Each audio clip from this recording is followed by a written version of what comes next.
இந்த 160 ஏக்கர் தான் 120 130 வருஷத்துக்கு முன்னாடி உருவாகின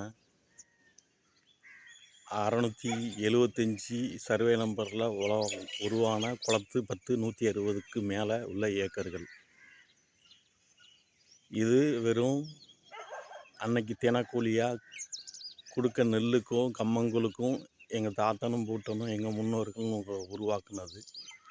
இதை கைப்பற்றி தர்றதுக்கான சட்ட வழிமுறை ரொம்ப கஷ்டம்தான். ஆனால் அதற்கு முன்னாடி உருவான 674 செங்குளம் பெரிய குளத்தில் உள்ள குளத்து 10 30 ஏக்கரையும் அரசாங்கம் நினச்சா அதை இழப்பீடு கொடுத்துட்டு வாங்கி எங்களுக்கு நிலம் இல்லாத விவசாய திட்டத்தின் கீழே தரலாம். திருச்செந்தூர் ஆர்டிஓ அவர்களுக்கு வேண்டுகோளாக வைக்கிறேன்.